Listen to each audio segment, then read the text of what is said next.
¿Qué tal, amigos y amigas? Esto es Populares y Soberanos. El Colegio Médico se margina de la mesa social COVID-19.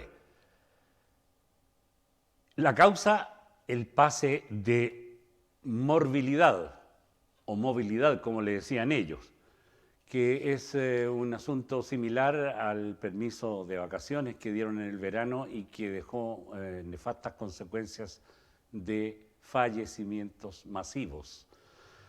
Estamos en una etapa bastante compleja aún de la pandemia y parece que las autoridades no logran entender la diferencia, digamos, entre sus intereses y el interés colectivo, que es preservar la vida. Vamos con nuestro panel y tenemos un invitado. ¿Quién hará las presentaciones del caso de nuestro querido invitado? ¿Carlos? Yo creo que Carlos, porque Yo creo Carlos que conoce nuestro, personalmente a Pedro Lovera Parmo. yo creo que Ricardo manteniendo, si hay que agregar Pero ¿cómo? algo, yo podría agregar, pero yo creo que Ricardo puede hacer Finalmente, bien la pega como lo ha hecho en muchas ocasiones. finalmente lo va a terminar haciendo Eduardo Gutiérrez, ¿no? Pero hoy día ya hablamos de este libro en un par de programas anteriores, ¿ah? Ahora estamos con el autor del libro, Luciano Cruz, como una ola de fuerza y luz, de Editorial Pehuen y La Estaca. Este libro fue publicado por los 50 años de la muerte del revolucionario chileno mirista Luciano Cruz. El historiador Pedro Lovera Parmo, lo presentamos inmediatamente, autor del libro sobre Luciano. ¿Qué tal, Pedro? ¿Cómo estás? Hola, hola a todos. Un gusto estar acompañándolo acá en este programa. Hola, Pedro. Eso.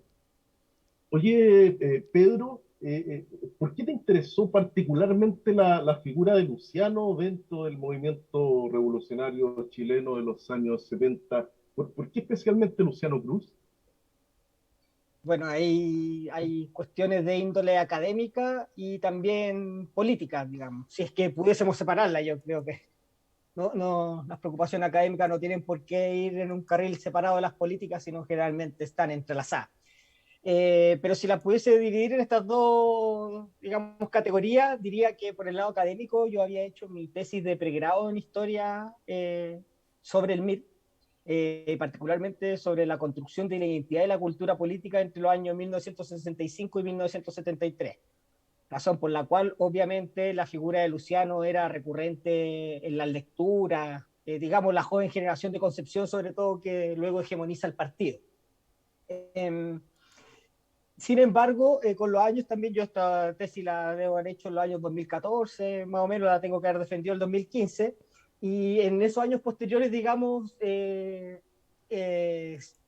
vieron la luz varias biografías. Una de Miguel, escrita por el historiador español Mario Amorós, que se sumaba también a un intento, o sea, no solo un intento, un intento concreto, digamos, del el libro de Miguel del Rebelde de la Burguesía, y también en un esfuerzo colectivo en el cual yo también participé junto a otros historiadores y figuras del MIR, tanto varones como mujeres, se hizo una biografía colectiva sobre Bautista Banchowon.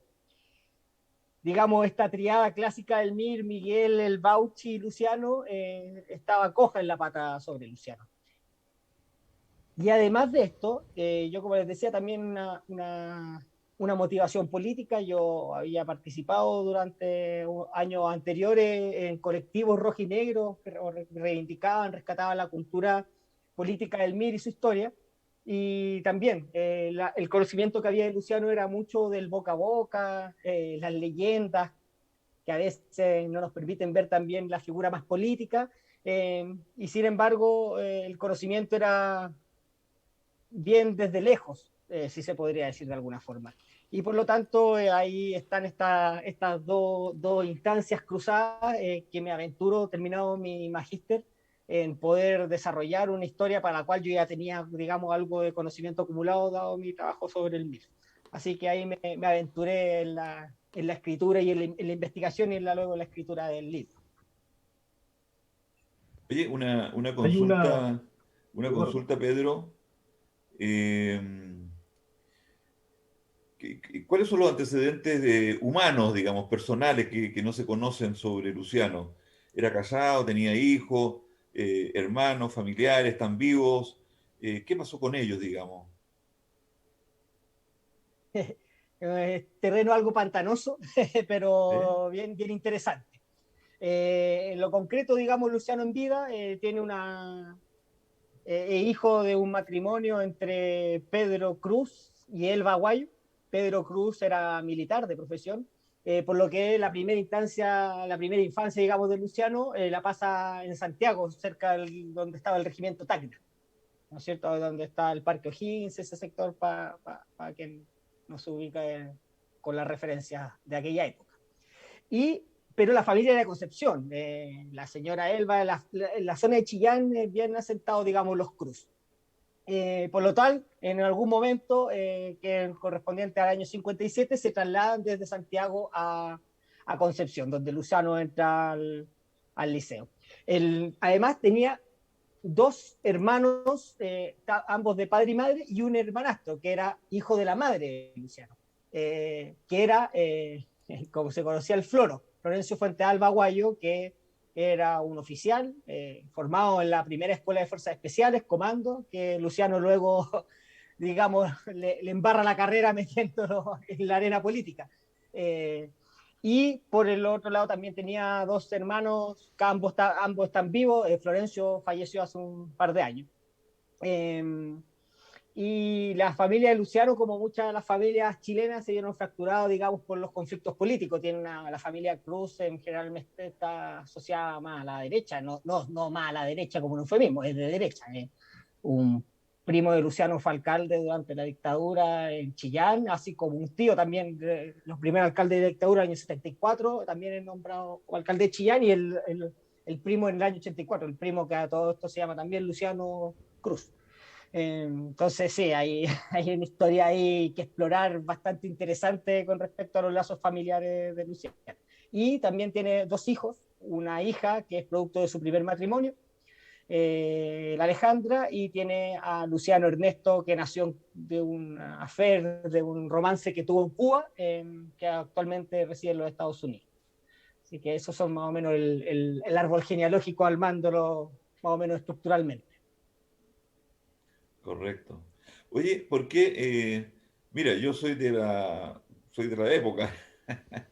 Eh, no se conocieron por el tráfago, digamos, de la situación envolvente, el triunfo de la Unidad Popular, previo a eso toda una lucha política, pero eh, no me recuerdo haber conocido, salvo los discursos públicos que eran, y las declaraciones que eran del MIR y los discursos ¿cómo se llama?, de Enrique, ¿no? Eh, de Miguel Enrique. No me recuerdo eh, documentos que explicaran o visualizaran, digamos, a Luciano como, entre comillas, un teórico. No estoy diciendo con eso una crítica, sino que desconocimiento nomás. ¿Tú podrías hacer una breve semblanza del aporte que hizo? Porque era un tipo, digamos, como te dijera, un líder, digamos, ¿no? Carismático, un tipo buen mozo, maceteado, ¿cachai? O sea, bueno, como casi todos los miristas de la época, pues, compadre, ¿no? Con chaquetas de cuero, ¿ah? Altos, digamos, ¿no? Con barbas bien, y con bigote como el estilo tuyo. Claro. Bueno, de chaquetones de Montgomery, los más pobres como nosotros, que éramos socialistas en la época, ¿no? Doctor Gutiérrez, ¿usted infiere que eran así medio picados a pequeños burgueses ellos? O sea, yo creo que la mayoría de nosotros éramos de extracción bueno, mi padre era empleado, así que era un empleado, era un asalariado mi padre. Por lo tanto, yo era de extracción obviamente pequeña burguesa, pero nada más, pues yo era estudiante universitario, así que no sé cómo catalogarme. Digamos, pequeño burgués con ideología revolucionaria, por así decirlo. Ujú. Pero no estoy haciendo una crítica, estoy señalando solamente esa imagen, ¿no? Y Luciano Cruz sobresalía por eso, ¿no? Y su muerte fue muy golpeadora, ¿no? Entonces, pero tú podrías hacer una breve semblanza de Luciano Cruz aportando al proceso revolucionario. Yo creo que el que más aportó indiscutiblemente fue Miguel Enrique, no cabe duda, porque él hacía los documentos, él le hablaba en las concentraciones, en los encuentros, ¿no? Eh, Me interesa el tema, ¿eh? Lo pregunto por eso, digamos. Ujú. No, totalmente. Y yo creo que en líneas generales lo que está diciendo apunta perfectamente a lo que fue más o menos la realidad. El elaborador de documentos, ahí está Miguel, el Bauchi, eh, y Luciano ocupaba otra faceta dentro del partido. Lo voy a ir después graficando con un par de ejemplos. Yo de hecho lo digo en el libro, Luciano, elaborador de documentos, de escritos, es bien poco común, por lo tanto, los que yo pude rastrear, no los puse íntegramente para no cortar el relato, digamos, pero están reproducidos en parte extensa.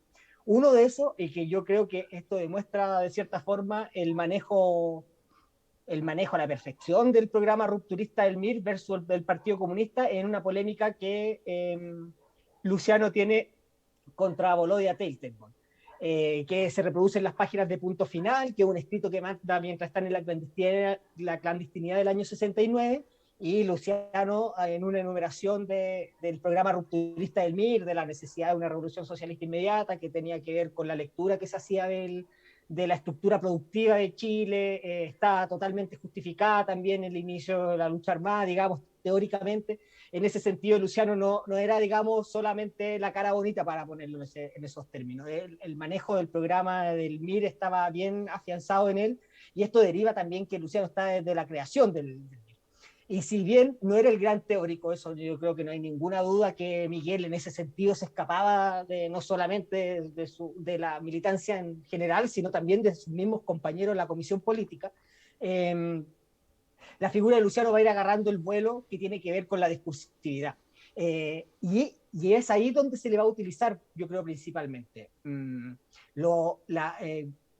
Miguel era súper buen polemista, no cabe duda, pero de aquellos que dicen que tuvieron alguna ocasión de escuchar a Luciano en una asamblea de la FEC, que era muy recurrente en la Casa del Deporte, y esto es lo más sorprendente, que Luciano fue capaz de calar en el mundo popular.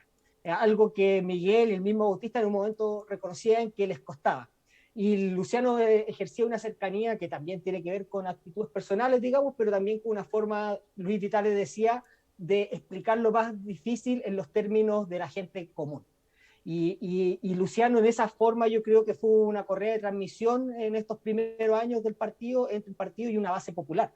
De ahí que yo creo que si en algún lugar se puede hablar de una unidad obrero estudiantil en la ciudad de Concepción, digamos, donde sí hay una base popular, proletaria y luego campesina, además, bastante fuerte y estudiantil, donde digamos todo esto frentes de masa, como se le llamaba en esa época, estaban cubiertos de mejor manera, creo que por el trabajo desarrollado por personas como Luciano. Entonces los O sea, escritos de era un Luciano, dirigente de masa, era un real dirigente de masa, de lo que se llamaba en esa época dirigente de masa. exactamente, y de allí Oye, que la clandestinidad yo creo que lo cortó un poco de su aspecto más natural. Oye, sácame una duda, no sé si tú o Carlos me pueden ilustrar, porque si bien es cierto, la cuna del MIR estuvo en Concepción y muchos de ellos, su cuna fue la Juventud Socialista de la época, de la cual ellos finalmente se fueron, eh, pero hay un momento en el cual el Partido Socialista logró la hegemonía dentro del movimiento estudiantil de la Federación de Estudiantes de Concepción, ¿no? Hay dos dirigentes, digamos, en este momento se me olvidan los nombres, digamos, Ariel Ulloa pero uno, sí, no, pero dirigentes jóvenes, ¿no? De la época. Manuel Ariel Rodríguez, Ulloa, claro, Rodríguez y el otro que se envió de acá de Santiago y que fue el último presidente, o el anterior a Manuel Rodríguez, y que, ¿cuál es la explicación a ese fenómeno? O sea, la muerte de Luciano Cruz significó un debilitamiento estratégico de la presencia del MIR en Concepción y en la juventud, en los estudiantes básicamente? ¿Por qué los socialistas luego ganaron la presidencia de la FEC? ¿Hay alguna opinión tuya, no? O de Carlos que tiene sangre mirista, nuestro compañero Carlos Torres. Se le nota, si uno lo mira así, sangre mirista. Pero no tiene chaquetita de cuero, sí, pues Carlito es un hombre sencillo. No, no, es de vino tinto, es de Cabernet Sauvignon y de buena cepa, no cualquiera. No, Eh, Pedro, no sé si tú me puedes... ¿Cuál es tu apreciación, digamos, no? sí. Eh, A ver, de hecho el otro día estábamos con unos compañeros presentando un nuevo libro que salió, que este es del Movimiento Universitario de Izquierda, que trata sobre todo en Concepción, de Editorial Escaparate. Recién salió del horno hace un par de semanas. Ya. Y yo creo que este libro también refuerza un poco las apreciaciones que yo tenía. Yo llego en el libro, obviamente, por razones del personaje hasta el año 71 y del año, digamos, después, hacia finales de la Unidad Popular, es cuando, claro, el MIR pierde la hegemonía en la Universidad de Concepción. Yo creo que una de las respuestas posibles tiene que ver con que la base, el MIR, digamos, sí, tiene una cuna en Concepción. La verdad es que ese mito yo creo que ya fue un poco desmentido, no en el sentido de que Concepción no haya tenido la mayor trascendencia, yo con eso estoy de acuerdo. Eso además justificó un poco la construcción de que el MIR era originario de Concepción. El MIR era una confluencia donde, digamos, los jóvenes de Concepción agarran un protagonismo para el año 67, y que también es fruto del mismo trabajo que desarrollaron. Y uno de esos trabajos que desarrollaron había sido lograr la hegemonía del estudiantado con el año 67 en la elección de Luciano como presidente de la FEC. El año 68 se renueva ese liderato, elegido para el año 68 al 69 el Guti, luego el Trosco Fuentes, elegido una situación bastante particular, que es que cuando llega la Unidad Popular, el aliado natural del MIR en la Universidad de Concepción era el Partido Socialista, y era a través de su brigada estudiantil, que era el BUS, la Brigada Universitaria Socialista. Y el MIR con el Partido Socialista estaban bastante hermanados en ese sentido. Carlos Altamirano había ido a ver a Luciano cuando había estado en la cárcel. Entonces, digamos, había en ese ámbito estudiantil la alianza de la Unidad Popular estaba un poco en tensión. Manuel Rodríguez me cuenta a mí que cuando el partido le dice que hay que quebrar la alianza con el MIR para ir con el Partido Comunista a las elecciones, para él fue algo bastante terrible. Pero las elecciones del año 70 pasa un hecho que inédito, que un militante comunista asesinan a Arnoldo Río y hay un conflicto político que finalmente se resuelve por las cúpulas. La Gladys Marín negociando con Luciano y con Miguel, viaja a Jorge Insunza hacia Concepción, se resuelve el problema y obviamente debido a que el militante asesinado era de las filas rojinegras, se decide que el presidente ese año iba a ser alguien de consenso, iba a ser el Trosco Fuentes, que elegido, que sí, claro, el Trosco Fuentes o el Guti por segunda vez, pero creo que el Trosco Fuentes, y sale elegido. Pero el núcleo de Concepción había sido tan potente que comenzó a exportar sus militantes, a apoyar trabajos de orgánica en otros lugares. Por ejemplo, Ricardo el Gringo Froden sale a Valparaíso, el Trosco Fuentes se va al norte hasta trabajar en hoy día en la Universidad de Antofagasta. Bueno, Luciano y toda esa camada, luego de la represión del año 69, que sucede por culpa de Luciano, digamos, también salen todos de Concepción. Entonces, el trabajo en Concepción queda bastante debilitado orgánicamente por este éxodo de militantes a apoyar el trabajo orgánico, y sobre todo acá en Santiago, si después casi toda la gente que era de Concepción está metida acá en el Comité Central de Santiago, o en la comisión política. Entonces, digamos, fue un poco descabezada esa dirigencia intermedia y alta del MIR en esos términos. Entonces yo creo que por ahí se puede explicar un poco después la caída, que también tiene que ser leída obviamente por la recomposición de la alianza del Partido Comunista con el Partido Socialista, que aísla al MIR. Me acordé, disculpa, me Yo acordé. podría agregar algo aledaño a lo que plantea Pedro y que está relacionado con el desarrollo del MIR a escala nacional y la simpatía que irradiaba su accionar que había durante el gobierno de Eduardo Frei Montalva por un lado, y por lo que habían logrado en la región, penquista.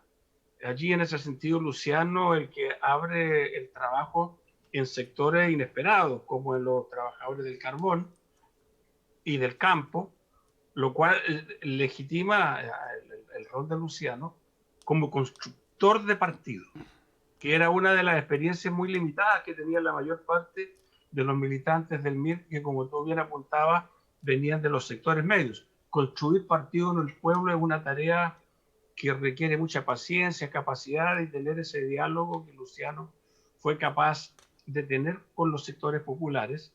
Y lo otro que planteaba Pedro es que el MIR tiene que desplegar la mejor militancia que tenía en Concepción a todo Chile, a La Serena. El MIR se construye en el norte chico, van compañeras a trabajar a hospitales, que eran médicas, doctoras o enfermeras, enfermeros. Pues, todo eso lleva a un debilitamiento relativo, en todo caso, del MIR en Concepción para fortalecer el proyecto estratégico de más largo alcance. Una anécdota, a mí me tocó el año 71, a fines del 71, ir a organizar movimiento campesino, a contribuir en la organización de movimiento campesino en la región de Linares. Luciano ya había fallecido y nosotros le comentábamos, a mí me tocó trabajar en unos fondos donde había simpatía por el trabajo del MIR, por el MCR, por las corridas de cercos, y la gente preguntaba por Luciano Cruz porque se había hecho Luciano un líder muy destacado, y con su muerte pasó a una categoría superior, digamos, fue su día más glorioso, lamentablemente en el sentido de su muerte, pero el día que lo llevó a posicionarse como un líder que superaba la estructura orgánica del MIR.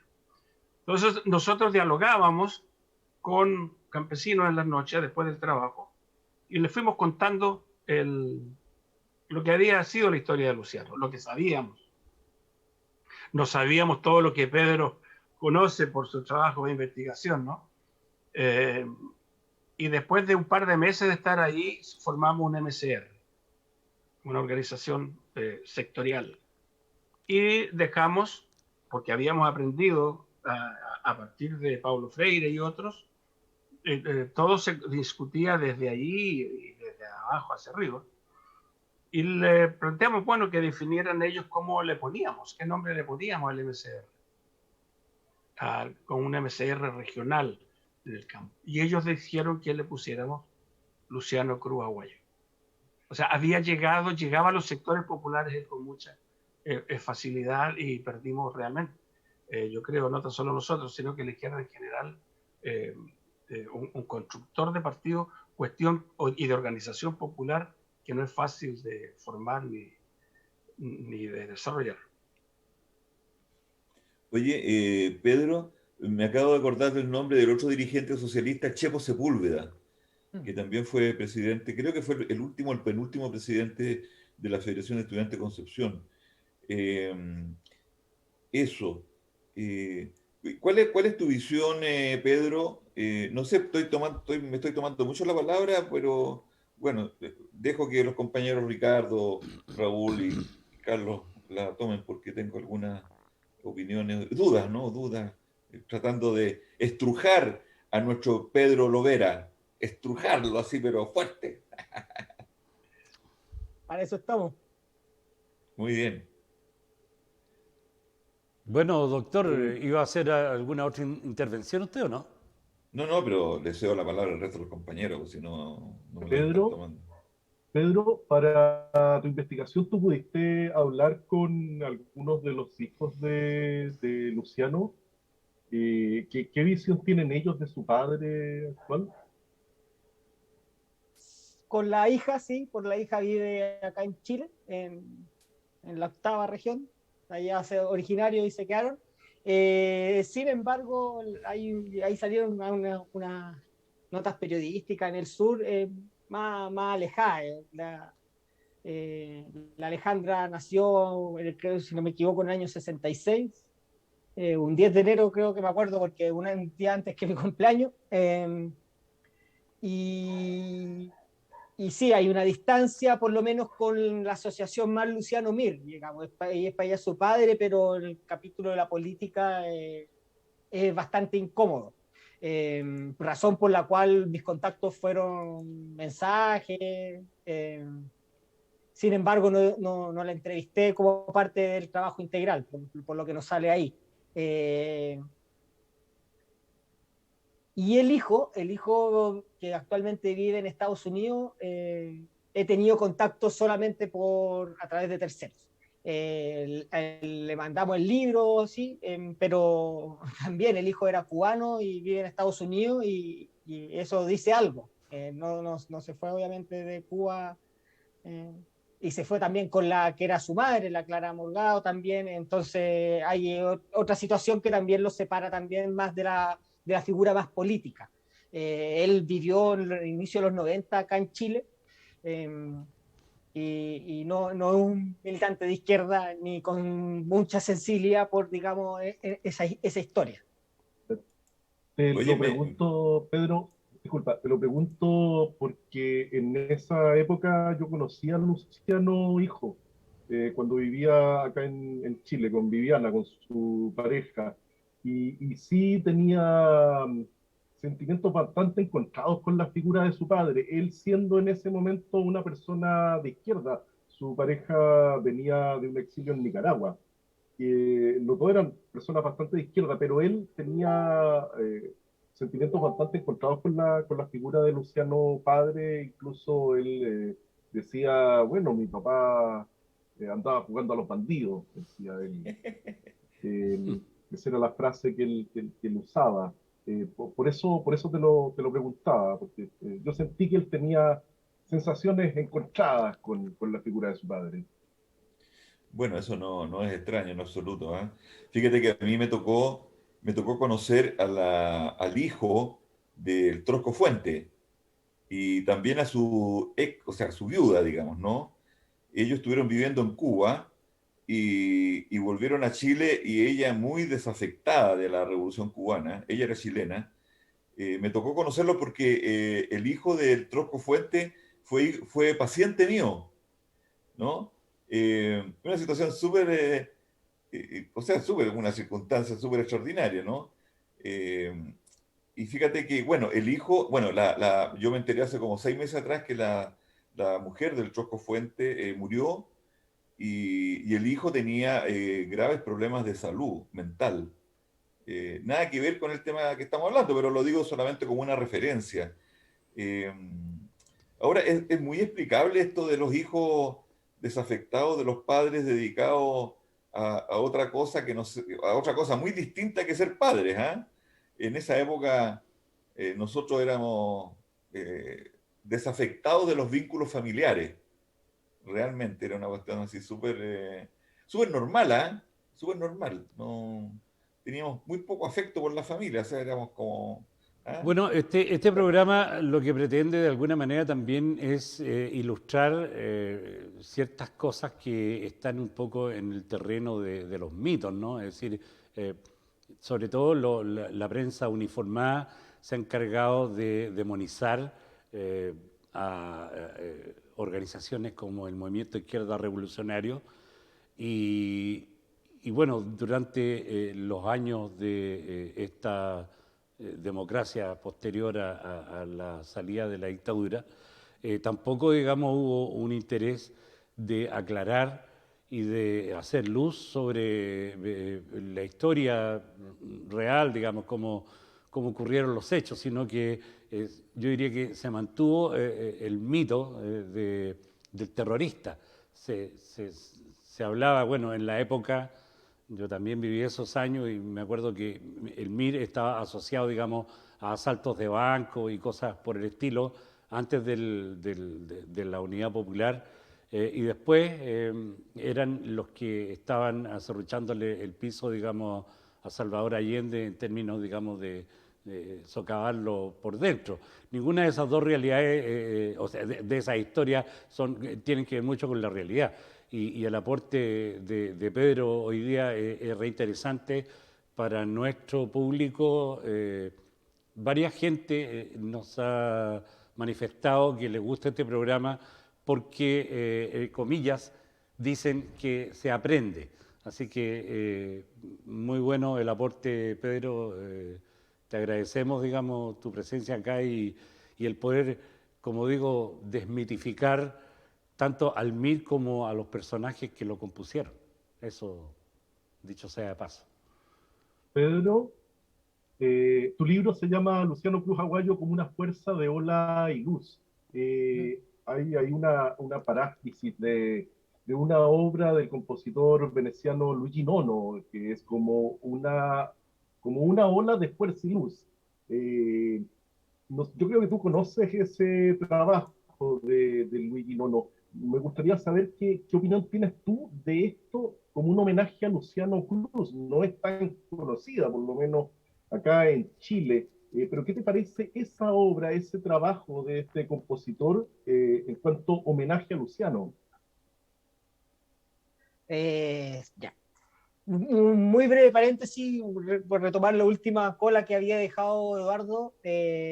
Dale. Creo que una muy buena forma de graficar lo que tú estabas diciendo con respecto a estas desafecciones de hijos e hijas hacia sus padres se ve nítidamente en el documental de la hija del Nacho Aguiló, la Macarena Aguiló, que tiene el edificio de los chilenos, donde cuenta un poco desde la vivencia de los hijos que vivieron en los edificios de Cuba mientras sus padres estaban retornando, digamos, que si ya la desafección que tú podrías decir, claro, de estos militantes a sus padres, tal vez a algunos que rompieron con su clase social, este vínculo tiene que haber sido mucho más difícil de romper y dejó secuelas hasta el día de hoy en muchos de ellos y ellas. Así que es bastante interesante ese tema.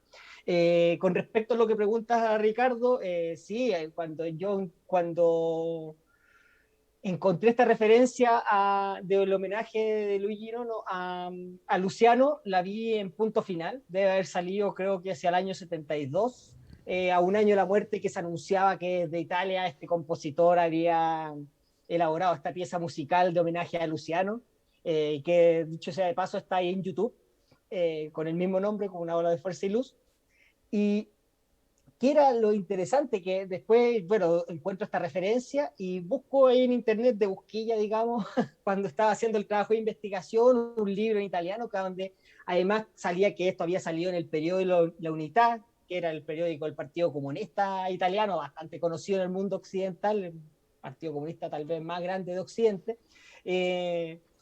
Y que había tenido bastantes repercusiones. Y lo interesante de esto es que justamente grafica un poco las impresiones que dejaba Luciano a la primera conversación. Este compositor había venido a Chile a conocer el proceso de la Unidad Popular, era, si no me equivoco, militante comunista, pero obviamente estos aspectos medio sicilianos de los miristas habían llegado a su oído y quería conocer a un militante del MIR. Pues, y el MIR, ¿qué mejor idea tiene de designarle tal vez a uno de los más simpáticos de ellos y le mandan a Luciano para que lo conozca?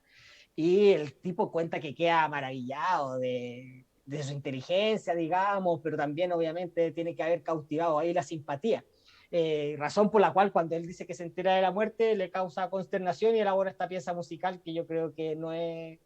Habla un poco también que lo que dejaba Luciano, que también tiene que ver con la anécdota también que contaba Carlos anteriormente. Es decir, dejaba algo y más hacia quienes lo conocieron directamente.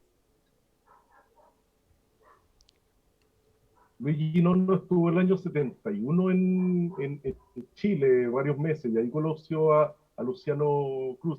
Y cuando se compuso este trabajo en el año 76, él ya lo estaba, ya tenía gran parte avanzado y supo de la muerte de Luciano Cruz y decidió incorporar unos textos que son unos textos poéticos en homenaje a Luciano Cruz. Ahora esto se enmarca de lo que en ese momento se conocía como música contemporánea, hay trabajos ahí de música electrónica, incluso electroacústica.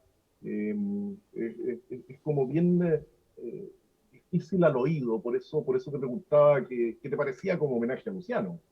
Sí, sí, claro, yo tengo esa emotividad que me hace un poco difícil desapegarme de la obra en sí. Yo vengo más de la música rock en sus diferentes variantes, por lo cual no me desagrada al oído, pero sin duda no es la música que escucho a diario, digamos. Pero sí la emotividad que me causa la canción tiene que ver con la fundición en algún momento de los horizontes de expectativa con la persona que yo estaba biografiando, entonces me parecía muy emotivo eh, en ese sentido.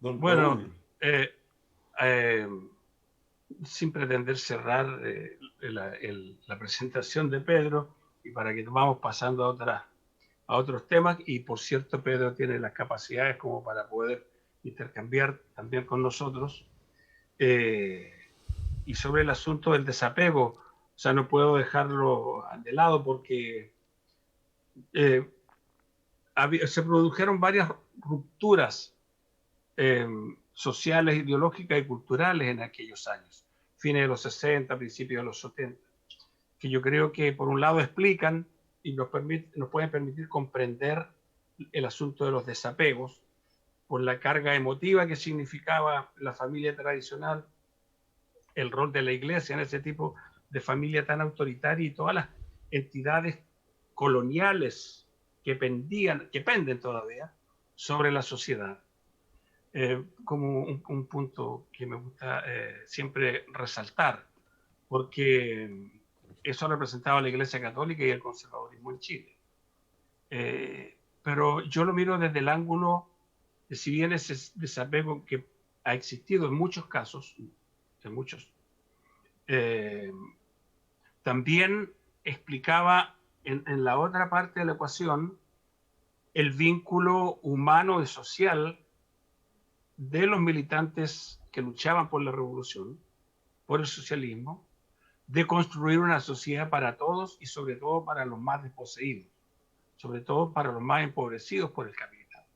Esa entrega solidaria hacia los demás, que en algunos momentos los llevó a distanciarse de la relación con sus parejas, hijos e hijas. Entonces ya hay un puente de cruce que cuesta explicar porque los jóvenes, las y los jóvenes, son los que se sienten impactados por ese, esa crisis que expresa la militancia política de los años 60 y 70, por construir un mundo distinto con otra aproximación a las cuestiones humanas, por otra aproximación a lo que deben ser las relaciones entre hombres y mujeres, padres e hijos, las relaciones de pareja. Entonces, ese es un punto que ha sido, creo que Raúl lo mencionaba, muy bien explotado hasta la actualidad, hasta este minuto, no tan solo en relación a quienes luchamos contra la dictadura y a quienes no están, sino que también a las nuevas generaciones de luchadores populares. En este tiempo se tiende a deshumanizar a los que deciden combatir y luchar por un mundo mejor. Los presos de la revuelta expresan exactamente una continuidad entre lo que ha sido la estigmatización de los militantes sociales de los años 60 y 70 hasta hoy.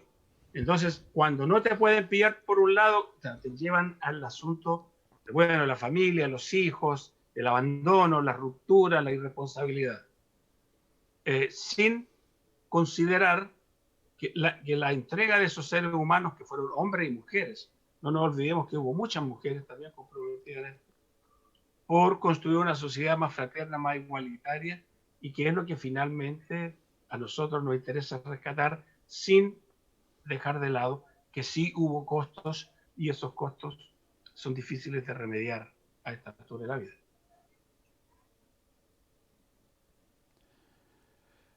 Carlito, yo quería un poco que entráramos en un terreno al que por razones, digamos, de contingencia no habíamos podido abordar en términos de la política internacional. Tenemos esta semana que senadores republicanos deciden en votación terminar con la investigación sobre los sucesos del Capitolio en Estados Unidos, por un lado, la situación de Israel, de Colombia y de Perú. A ver si nos metemos un poquito en ese terreno un rato, porque ya nos van quedando algunos minutos ya de programa. Bueno, y a todo el panel, por Bueno, los supuesto. temas, sí, yo solamente voy a tirar la pelotita a la cancha porque para que participemos todos, ¿no? Es lamentable no poder decir todos y todas porque todavía seguimos cojos con la presencia de compañeras en el programa.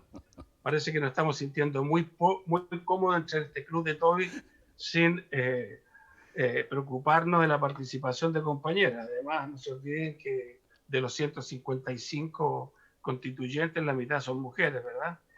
Entonces, bueno, Oye, en todo caso, aquí tuvimos a la Alondra, pues, Carlito, así que ya sí, está bien, está bien. nos Está exime bien, míralo. en una pequeña medida.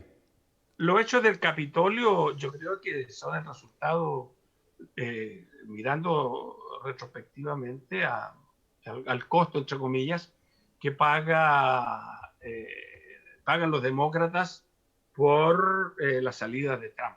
Es parte de una negociación y de un consenso subordinado de unos y otros. Es decir, ellos saben de que si destapaban en profundidad la investigación sobre los hechos del Capitolio, iba a quedar mucha gente comprometida de diferentes niveles del gobierno de los Estados Unidos, esencialmente a nivel federal y de las autoridades del mini estado que representa Washington y el Capitolio, ¿no? Por lo tanto, se habría desestructurado una buena parte de la administración de esta institución. En tanto, son ellos los que permiten que funcione el poder, aunque sea desde el punto de vista administrativo y burocrático. Por ende, Biden y los demócratas no tenían muchas posibilidades de presionar por que esta investigación se llevara en profundidad, además que los conservadores, si no me equivoco, tienen una mayoría de senadores en la Cámara Alta. Sí. Por ende, esto es algo que va a traer repercusiones de todos modos. Habrá otro momento en que la coyuntura política le permita a los senadores demócratas más progresistas o a la Cámara Baja poder abordar el tema desde otro ángulo. Sin embargo, no nos olvidemos que la campaña y el objetivo de Biden es reunificar el país, fortalecer internamente el país para salir nuevamente al mundo y confrontar los cuestionamientos y emplazamientos a la hegemonía norteamericana como poder imperial, que hoy día se expresa desde todos los rincones del planeta y más aún con la coyuntura COVID-19. Y ya hemos conversado en el pasado, la legitimidad imperial no tan solo se da por el dominio y la capacidad de las armas y la economía, sino que también por eso que la humanidad llama compasión. Y los Estados Unidos, en ese sentido, han sido absolutamente poco o no solidarios del todo en lo relativo a la vacuna con los países con los cuales ellos tienen relaciones directas o con los países más golpeados por la pandemia y a la vez más afectados por esta dependencia colonial imperial en algunas regiones del planeta, sobre todo África. Nadie habla de África, lo que está pasando con la pandemia en África. Nadie habla de cómo va el COVID ahí. Eventualmente se comenta que uno de los más mortales y fatales proviene de Sudáfrica, pero no salimos de ahí, ¿verdad? Entonces, ese es un debate que hoy día está al descubierto y se cambia, yo diría, se empieza a cambiar el eje del debate céntrico o americano-céntrico, en que todo nace o muere a partir de los Estados Unidos. Ya en este minuto son muchos los acuerdos bilaterales, comerciales y tratados que existen en la región de Asia, Euroasia, Rusia, China, la India, es un mercado que, no sé, solamente el chino es 5 veces más grande que el de los Estados Unidos. Por ejemplo, por poner un ejemplo, y al capital eso le interesa mucho. Entonces, creo que Biden entiende muy bien esto y necesita un Estados Unidos, una estructura de poder más o menos homogénea y unificada para poder enfrentar los desafíos que el mundo le está planteando como imperio. Esa es la nota central para mí de los acuerdos que han establecido allí, y para eso necesita, por cierto, a los conservadores, no tan solo por lo que representan políticamente, sino que por el tremendo poder económico que representan en los distintos complejos químicos, industriales, militares y otros de Estados Unidos. Ahora, con respecto a Israel y los acuerdos, allí empieza a caerse, a Carlito, desmoronarse. discúlpame, yo quiero sumarte además dos casos más, digamos, dentro del tema internacional. Por un lado sería, digamos, el tremendo repudio que está teniendo Bolsonaro en Brasil, masivo, y por otro lado, un caso, digamos, muy impactante, digamos, en Canadá se destapa este asunto del crimen masivo de niños de los pueblos indígenas. Eso, sí, como para lo dejarte teníamos en carpeta, lo de los niños y las niñas de Canadá. Me había saltado a lo de Israel porque se empieza a desfondar la coalición en el gobierno por muchos factores. Es verdad que los palestinos, y ellos lo reivindican muchas veces, perdieron vidas, cientos de vidas, que se acercan al millar en relación a Israel es incomparable. Pero la legitimidad interna del Estado de Israel como sociedad ha ido perdiendo cada vez mayor fuerza, lo cual va a implicar la salida final, última, yo diría, de Benjamín Netanyahu. Porque la coalición, que es una coalición al estilo Lavín, ¿no? De coalición nacional, de acuerdo común, para mantener y desarrollar el poder político y enfrentar la pandemia esencialmente, lo cual le ha permitido salir relativamente airoso de la pandemia. Sin embargo, mantiene una relación de poder colonial con los palestinos, no tan solo porque no provee del apoyo que podría a los palestinos, cuestión que está también acordada en las Naciones Unidas, sino que además bloquea los apoyos de otros países que permitan al pueblo palestino enfrentar la pandemia y la destrucción que provocan los bombardeos israelitas. O sea, los lugares que han sido bombardeados por Israel han sido reconstruidos 2 o 3 veces en los últimos 20 o 30 años. Entonces, estamos enfrentados a una obsesión destructiva israelita que es muy similar, muy cercana a la de sus mentores fundamentales, ¿no? Que es los Estados Unidos. O sea, los Estados Unidos no tienen ningún problema en destruir, matar niños, y todos son daños colaterales, en defensa de cualquier excusa. Entonces, estamos enfrentados a una situación que todavía no se restablece. El rol de Hamas, que bien para algunos podría ser considerado como el provocador de esta situación, no es nada más que el mismo tipo de autodefensa y respuesta que ejercen muchos pueblos del mundo cuando son atacados por los poderes, como en este caso tiene las características de un poder subimperial, como nos decía Rui Mauro Marini en los años 70, que es el Estado que lamentablemente se ha ido constituyendo en un Estado que, sin utilizar cámaras de gases, como lamentablemente se utilizó contra miles y millones de judíos, hoy día lentamente va apretando el torniquete para terminar con la vida de cientos de miles de palestinos en los últimos 30 o 40 años. Eso con respecto pero esto le va a traer un costo en el corto plazo a la coalición en el Likud, ¿no? De Israel. Lo que tú mencionaste de Bolsonaro lo hemos venido comentando de manera más o menos regular y el fortalecimiento de Lula como...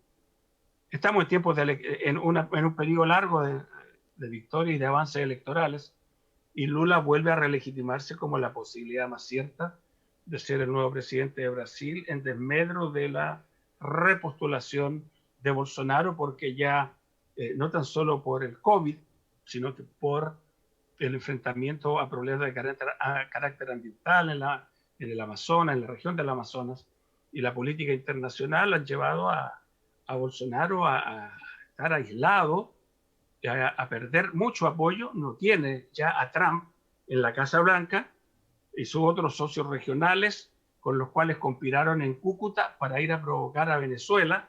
Están fuertemente debilitados y van a salir del poder o del gobierno, unos con causas internacionales por violación a los derechos humanos, y el caso de Sebastián Piñera, y probablemente Duque en Colombia tenga que enfrentar una situación similar, dada la fuerza que ha adquirido la rebelión social o revuelta popular sostenida que existe en Colombia, que tiene características similares a lo ocurrido en Chile, o es más, en algunos casos con mayor fuerza, tal vez no con mayor virulencia, pero sí con una masividad extendida en las ciudades más importantes de Colombia. Y ya la pedida de renuncia de Duque es una posibilidad yo no diría que se acerca, pero que va a cuestionar las posibilidades de que la derecha vuelva a gobernar en Colombia. Los movimientos sociales y sindicales y algunos pequeños partidos de izquierda han ido conformando una coalición de la movilización en Colombia, que podría prever que en el futuro se pueda transformar en una alternativa de gobierno. Y claro, tenemos la situación de Pedro Castillo, que el próximo domingo podría ser ungido como presidente de Perú, dado que todas las encuestas lo dan como ganador en un relativo empate técnico, o con una victoria que bien podría ser estrecha, se imponga sobre Keiko Fujimori. Las posibilidades, esta es una sorpresa inesperada, creo yo. No estaba Pedro Castillo en el radar de ningún análisis hace 6 meses, y hoy día se presenta como un candidato posible de ser presidente con una agenda neoliberal que, si bien tiene debilidades en algunos aspectos de una agenda progresista o de izquierda, en lo esencial apunta a desmantelar y desarmar el carácter neoliberal de las políticas públicas, de la economía peruana, un país que tiene hoy día más de 180.000.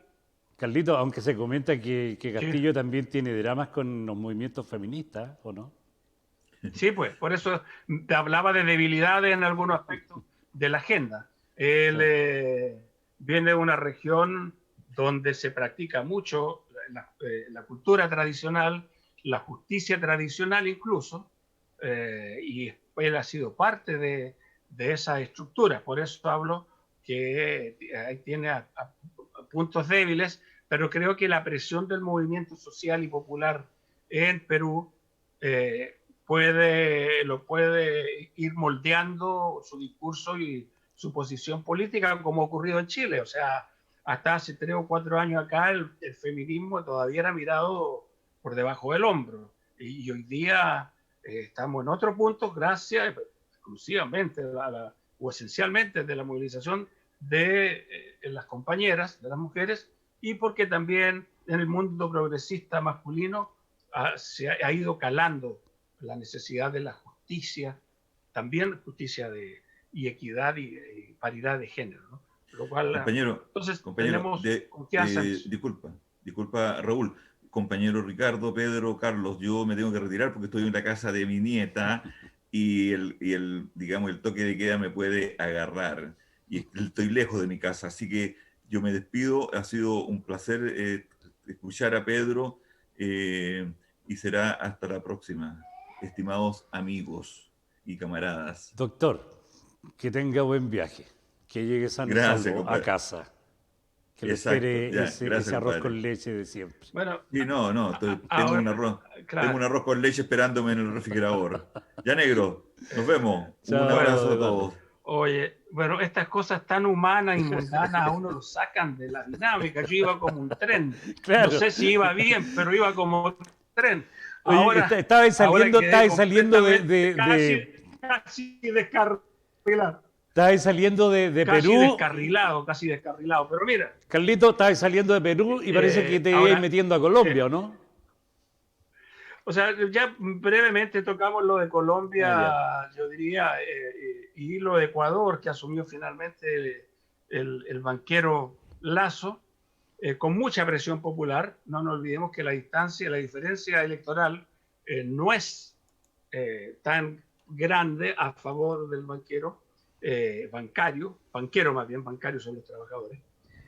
Pero no se le va a hacer fácil la gobernabilidad o la gobernanza, como dicen algunos. Yo creo que si bien no estamos frente a una segunda ola de carácter progresista en América Latina, sí ya hay una ola de contrarrestar o de parar a los neoliberales, de colocar la agenda, de arrinconar la agenda neoliberal. Tal vez en algunos lugares se logre avanzar un poco para recuperar, para reconstruir, y en otros haya que llegar a algún nuevo tipo de acuerdos, manteniendo algunos eslabones neoliberales vigentes, como ocurre en muchos lugares del mundo. No digo que sea lo que debería ser, pero me da la impresión que por ahora hay ya una decidida comprensión popular por lo que representan las políticas neoliberales, lo que representan las reformas neoliberales, y los costos han sido muy altos, y eso ocurre en la mayor parte de los países de la región. Oye, Yo quería Carlito, pasar a y Canadá bueno, tú porque tenías lo de en la Canadá. carpeta entonces el tema de Canadá. Démosle cortito para hacer un Sí. cierre, digamos, con algo chileno, ¿no? Sí, mira, hay dos cosas que yo quería tocar que me parecen que son graves y que nos pasan por el lado. Una es la de los desechos tóxicos en Arica. Ajá. Ustedes saben que hay 20 millones de toneladas Sí, de pues. desechos tóxicos en Arica, que han implicado enfermedades cancerígenas de todo orden desde el año 1985. Exacto. Estos son una montaña tóxica cerca de la cual se construyeron además viviendas sociales. Para variar. Oye, y los patúos les dicen elegantemente, así con un término anglosajón, stockpile. ¿Ah? Stockpile. Stockpile. Claro, entonces, esto es un cerro tóxico Claro. que ha venido contaminando y descomponiendo la vida de las personas. Y para variar, hay otra zona de sacrificio, no tan solo por donde se apiló estos desechos tóxicos provenientes de Suecia. Mira, nuestros amigos, los suecos, que nosotros hablamos, que hacen las cosas tan bien, y nos encontramos con esto. Los afectados han presentado demandas contra los suecos, contra la empresa Boliden y a la Promel, que es la chilena, pero por cierto, como ha pasado tanto tiempo, esto fue hecho en dictadura, esto ya, como dicen, prescribió. Y el Estado chileno también, mira, se hacen los suecos, ¿te acuerdan? ¿Se acuerdan ustedes que nosotros antes decíamos se hizo el sueco? Sí, pues. O ese era el dicho, ¿no? Bueno, Claro, sí, los suecos se hacen los suecos y el Estado chileno también. No les cuesta mucho y lamentablemente... Bueno, los suecos son súper limpios, pero para tener limpio lo suyo tienen que ir a meter debajo de la alfombra de los países del tercer mundo. Ese es el punto nomás. Y pagan por eso. Y como aquí, digamos, los dueños de Chile disponen absolutamente, digamos, de la salud también de los chilenos, conceden no solamente, digamos, esos desechos tóxicos, sino que en el desierto de Atacama hay un montón de botaderos, incluso se habla de botaderos con radiación, digamos, un tema, digamos, muy peligroso para la salud de la humanidad. Así es, y eso es la industria, esencialmente la industria minera, ¿no? La llamada industria minera. Mira, y el otro caso, el que tú mencionabas, es de los niños y niñas indígenas de Canadá. En un programa de anoche, Jasna Levin, periodista de Mentiras Verdaderas, de los programas de la red, alabó el trato que tenían países como Nueva Zelanda y Canadá con los pueblos indígenas, ¿verdad? Y realmente yo creo que es hora que nosotros, en función de, no tan solo de la verdad, sino que de la justicia histórica, nos informemos para hablar. Los pueblos y las naciones que ocupan regiones enteras de Canadá han logrado algún avance a costa de lo mismo que han tenido que hacer los mapuches en el Walmart. Solamente con luchas, porque la violación a los derechos de los pueblos indígenas de parte de los países anglosajones imperiales, me refiero a Inglaterra en aquella época, en los tiempos coloniales, ustedes saben que llevaban a los niños a las escuelas, se los quitaban a las familias indígenas, Claro. porque decían, ya a los indios grandes no los podemos corregir. Claro. Entonces vamos a llevarnos a los niños para integrarlos a la fuerza, para que aprendan inglés, pierdan sus costumbres y sean absorbidos por la cultura anglosajona. Y ponerles dominante. la cruz, además, la claro, Santa Cruz. Claro, no es la misma cruz que llegó a América Latina, porque esa es la cruz de los protestantes, Claro. esta era la cruz de los católicos, pero cruz al fin y al cabo. Sí, claro. Llegaron, y las espadas y las cruces seguramente las hacían tanto los españoles como los ingleses con los mismos materiales y con el mismo trabajo esclavo en un lugar y en otro. Se habla de 215 cadáveres encontrados. Así es. Según la investigación de la comunidad indígena de Canadá, las comunidades, porque hay muchos pueblos indígenas muy similar a acá, tal vez son más. Oye, y que los niños perdidos... Esto está en un colegio que es que es católico, sí, ¿eh? O sea, a propósito Claro. de lo que tú mencionabas ahí, digamos, Claro. no le podemos en este caso, digamos, achacar a los protestantes, sino que otra vez más, digamos, la Iglesia católica es la que está involucrada en un asesinato masivo de niños indígenas.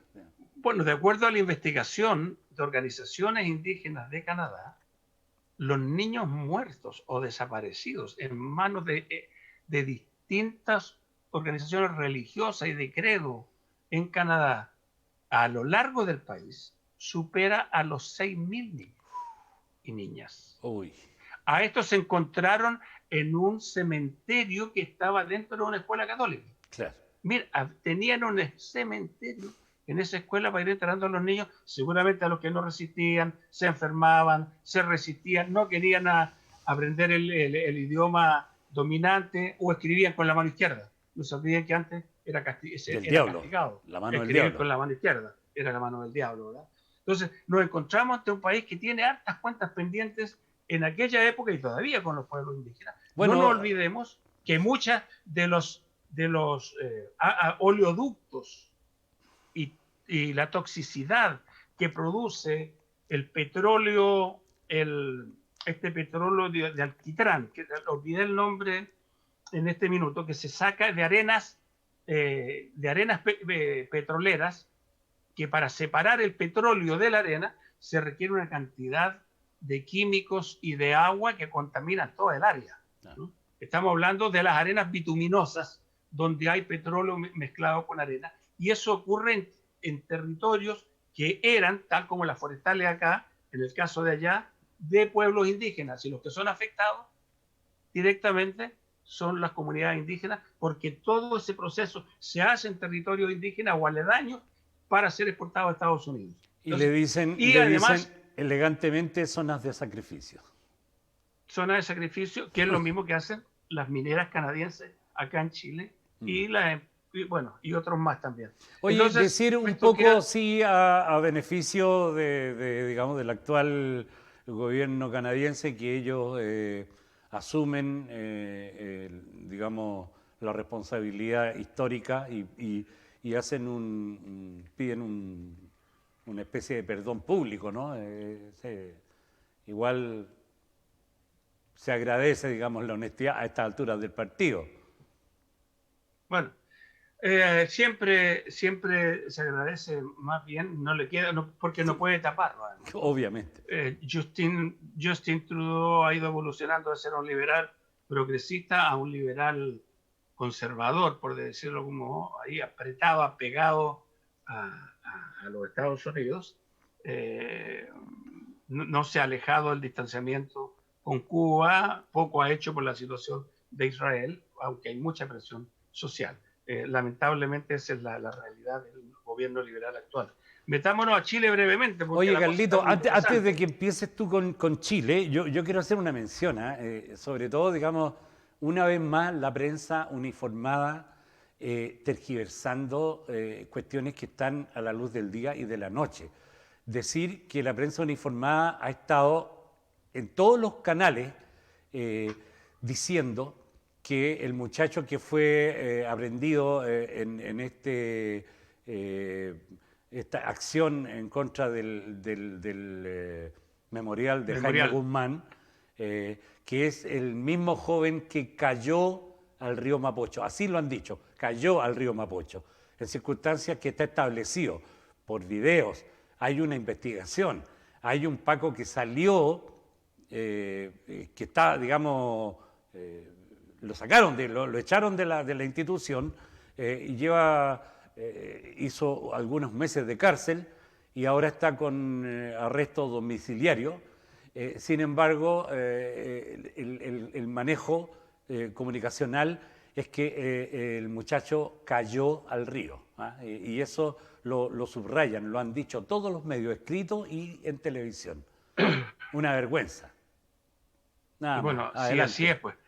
Pero bueno, aquí los jóvenes y don Ricardo desde el extremo sur y Pedro podrán tirar algunas pelotitas ahí a la cancha para que sigamos conversando, porque si no, no me quiero... Van a decir, esta gente de cierta edad sigue monopolizando la palabra. Yo creo que ya estamos casi en las últimas. Yo tenía ahí un comentario en torno a una nueva plataforma musical que había salido, porque le quería hacer unas preguntas ahí a nuestro amigo Raúl Acevedo. A ver. Pero para poder hacer ese comentario yo me tengo que ir bastante atrás, y ahora vamos a cambiar drásticamente de tema, porque la mayoría de los que estamos acá, con excepción de Pedro Lovera, que es un muchacho aún, muy joven, el resto somos de una generación que ha escuchado música en distintos formatos, hemos pasado por toda la historia de los formatos en la música, desde, no sé si se acuerdan, la radio cassette, donde uno se sentaba frente al aparatito. No, de antes, por Ricardo, de mucho antes, de la discorola. De ahí, del pick-up. Claro, los vinilos, que los coleccionábamos, bajando el brazo ahí, la agujita y todo el cuento, hasta ahora ya con el MP3, las plataformas virtuales, que pagáis un poco de plata y podés tener miles de discos, miles de canciones en esta plataforma, por ejemplo, la más conocida, Spotify. Y todo esto para hablar de una aplicación que acaba de lanzarse al mercado, que es una especie de Spotify de la música chilena y que se llama Portal Disc. Yo ya la bajé, la tengo acá y según su creador Sebastián Milos ofrece 130.000 canciones de música chilena de todos los estilos y épocas, entre ellas nuestro amigo Raúl Acevedo. Hay una versión gratuita donde yo puedo escuchar hasta 50 canciones al mes, y si quiero escuchar más, tengo que pagar 2.990 pesos mensuales. De ahí tú cortáis algo, Raúl, ¿o no? Mira, yo he escuchado es que ¿sabes qué pasa? Que hay un problema de legislación ahí. Lamentablemente, las redes sociales, para efectos de derechos de autor, porque es lo que en definitiva es lo que tú llegas a cobrar, es una infinidad. Es decir, encuentro yo que no sea... O sea, obviamente que los que han legislado esta cuestión no son gallos que hagan canciones, ni estén cerca de eso, porque hay una relación ridícula. O sea, por cada 80 veces que te tocan una canción, te dan algo así como un peso, ¿me entiendes? Entonces te tienen que tocar, pero una brutalidad. O sea, ni Deep Purple hace tanta plata, digamos, con estas cuestiones. Entonces, ese es el problema, digamos, de las redes. No se ha legislado bien aquí en Chile, eso hay que decirlo. O sea, en otros países han ido mejorando el asunto. Aquí nosotros todavía estamos en el 20%, en circunstancias que en el tiempo de la Unidad Popular nosotros teníamos el 40%.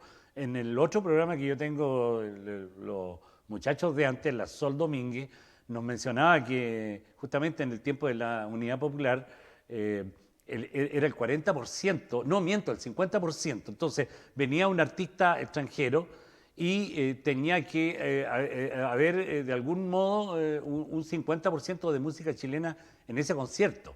¿Ya? Y se prorrateaba también eso en las radioemisoras, y es por eso que se hicieron famosos, digamos, tipos como Luis Dima, qué sé yo, un montón de chilenos, la Cecilia, que fueron gallos que tuvieron el Pollo Fuente, grito y plata, porque obviamente la difusión que tuvieron ellos era de un respeto mucho mayor, digamos, a la música. Ahora, yo me alegro, obviamente, que existen espacios que estén difundiendo la obra de los artistas chilenos.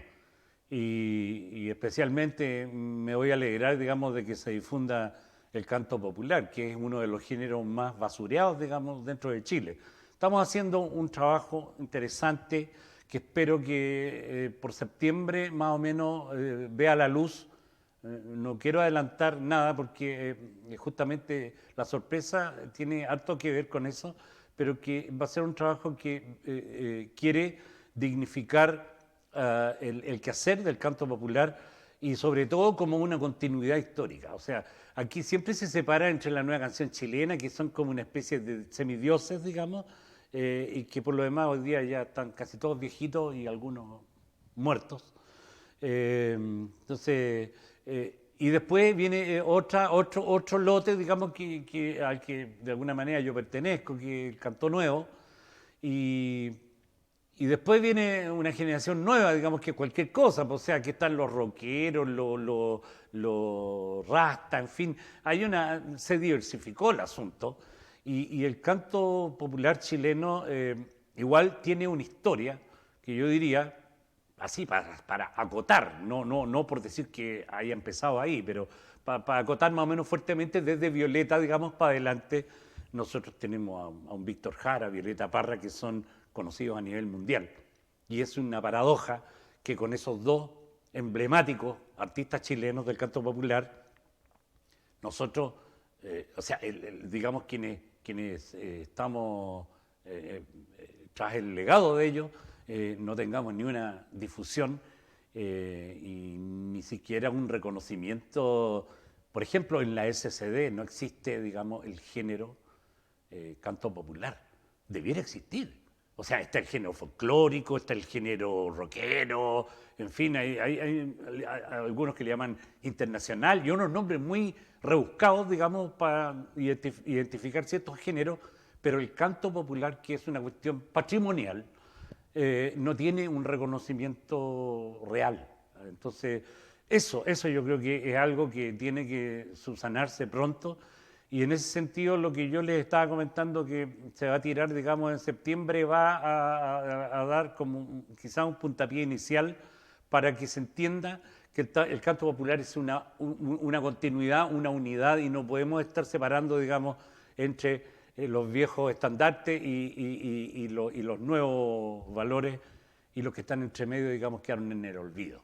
Cosa que ha ocurrido en cierta manera, porque hay un montón de artistas chilenos que funcionaron, digamos, en este proceso y que hoy día están, digamos, muy en el olvido, en circunstancias que fueron personas que tuvieron una trayectoria, una discografía interesantísima.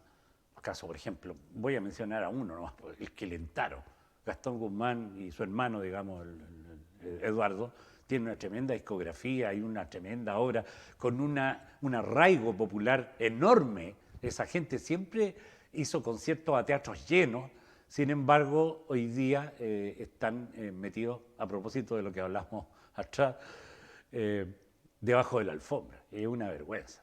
Y eso lo vamos a tener que, bueno, junto con todo este proceso, digamos, de constitucional y también del cambio de gobierno.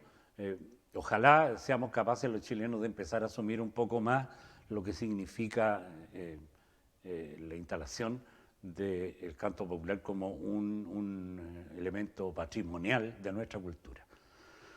Eso, y yo al final de cuentas igual le doy, digamos, mi bendición a Spotify, ¿cómo se llama? A Portal Disc, porque de alguna manera está haciendo, digamos, una difusión, que en todo caso es complicado, porque si no está la difusión, digamos, masiva, poca gente, digamos, porque esta es una cuestión de selección, o sea, si a ti no te conocen, obviamente no te van a buscar.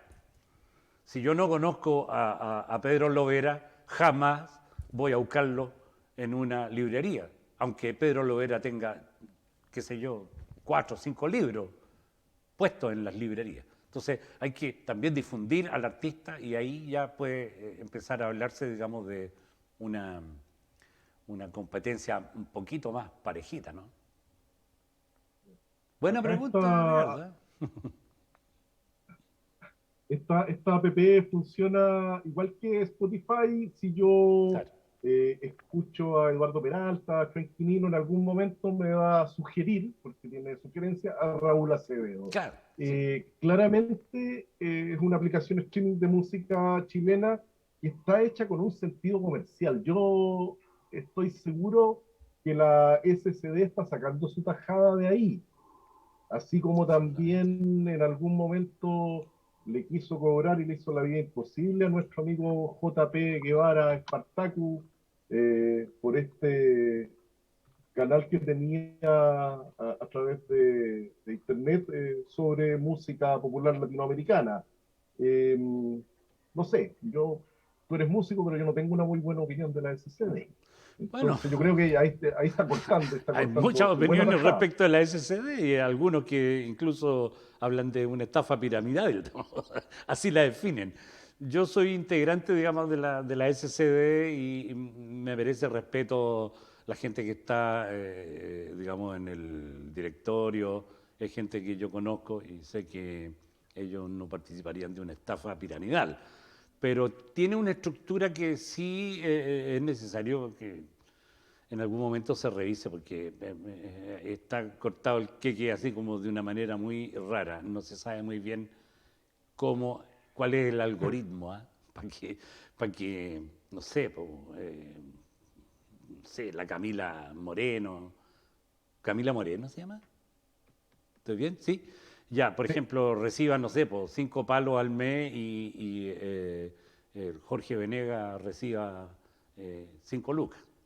Entonces, ni modo. Pero son cuestiones que hay que subsanar. Yo no me considero tampoco un detractor, digamos, de la SCD. O sea, todas las cosas son mejorables, ¿eh? Yo creo que ese es el punto, son mejorables.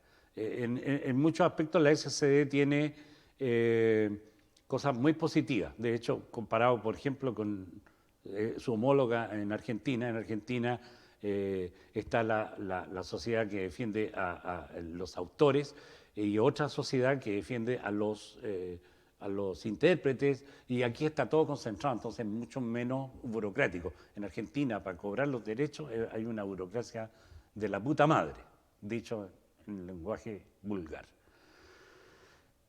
Eso es, pues. Eso es, pues.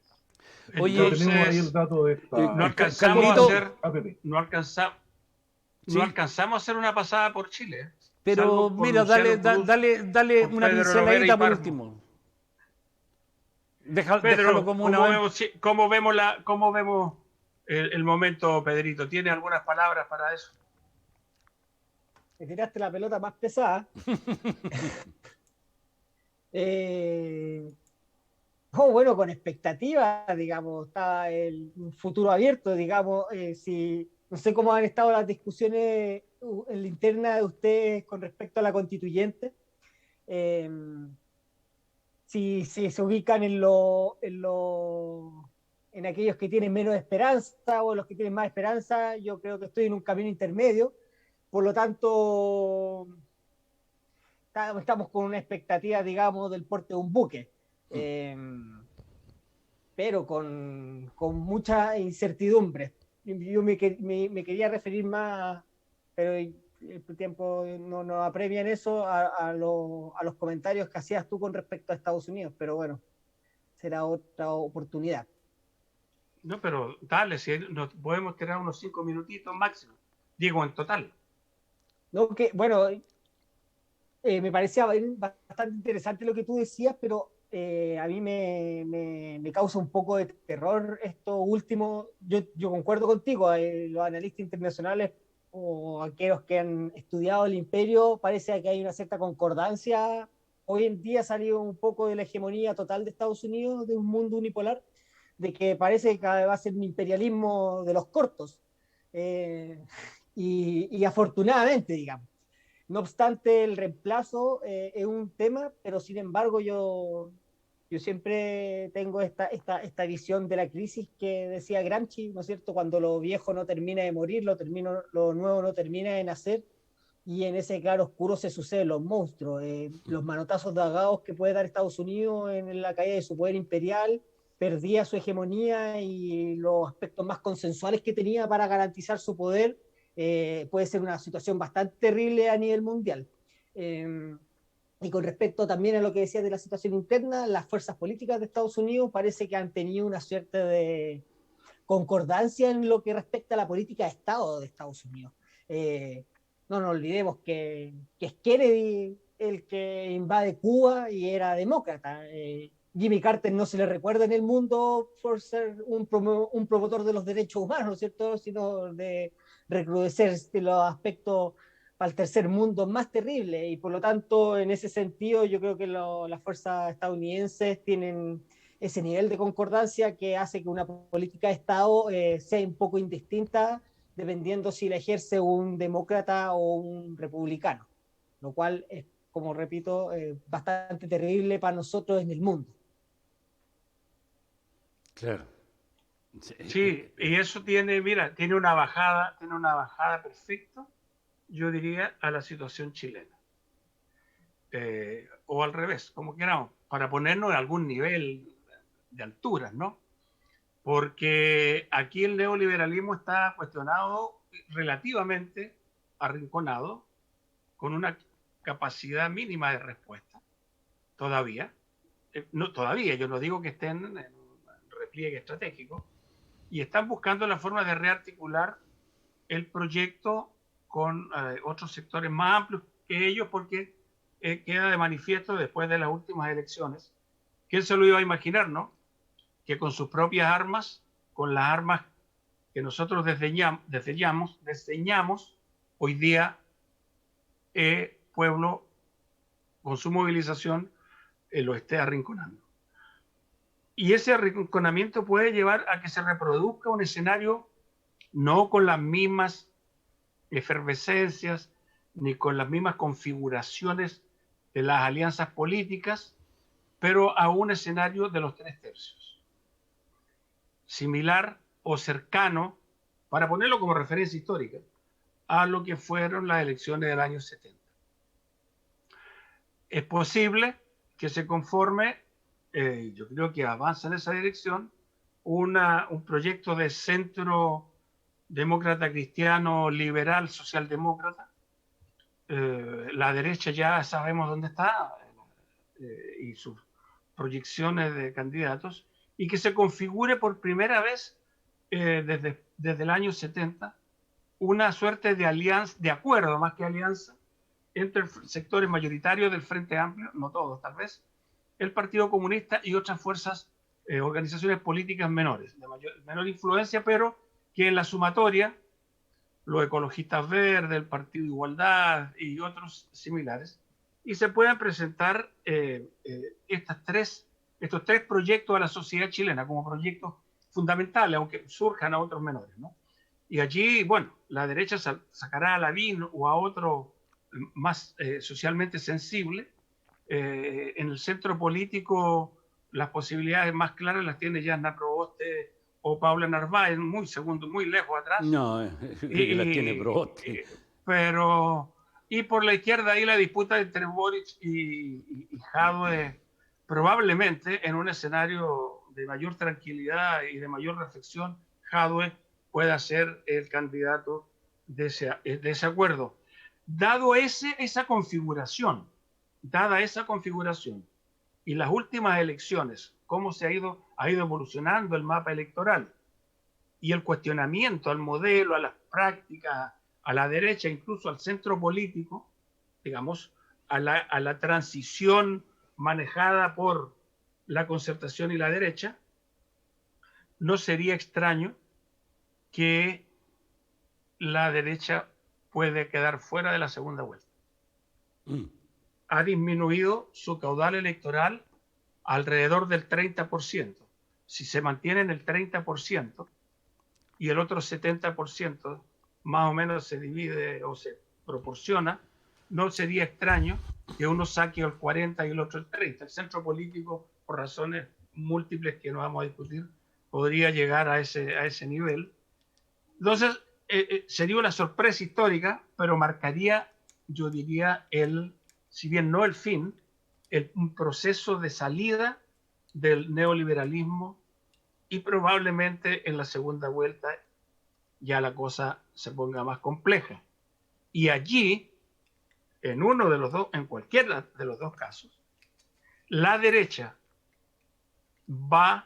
se va a defender sus parcelas, va a defender su poder a cualquier costo. Y eso, como el neoliberalismo herido es tan autoritario, puede intentar la aventura golpista, pero en este tiempo no tiene posibilidades.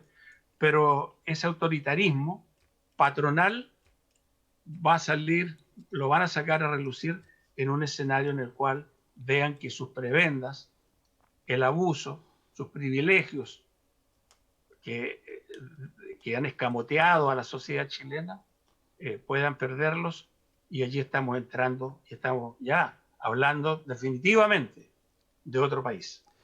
Oye, el optimismo del marino que fue almirante, o sea, digamos, comandante en jefe de la Armada, el optimismo, el optimismo de ese gallo es grande. Hizo unas declaraciones en que decía que él esperaba, digamos, que lo eligieran el presidente de la Convención Constitucional. Arancibia, anda a cagar, huevón. Con todo respeto, por supuesto. Oye, bueno, después de esta nota, digamos, jocosa, quiero pasar a una cosa un poquito más sensible. Quiero saludar a mi familia, a mi familia personal, digamos.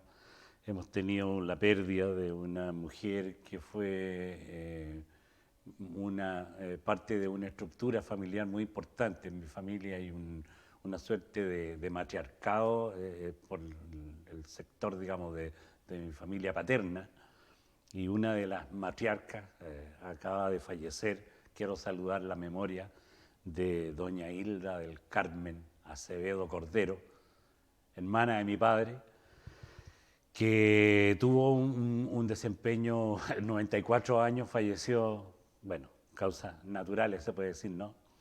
Pero tuvo un desempeño notable, digamos, en su vida, en apoyar a todos sus pollos, no solamente a sus hijas, sino que sus sobrinos. Muchos hemos sido depositarios, digamos, de la buena onda de ella. Que tenga una buena partida. Y también saludar a no, lo dije mal, que tenga digamos, que quede en la memoria de todos nosotros su nombre y todo lo que bueno que hizo por todos nosotros en este mundo. Respecto al otro punto, es una gran amiga nuestra, Soledad Donoso, ha perdido a su padre producto también de esta pandemia. Es lamentable, hay que decir que digamos, los trabajadores del servicio de salud son un 7, se están sacando la cresta, pero la infraestructura es mala. Y la administración también peor todavía, porque este señor, que su padre, digamos, que acaba de fallecer anoche,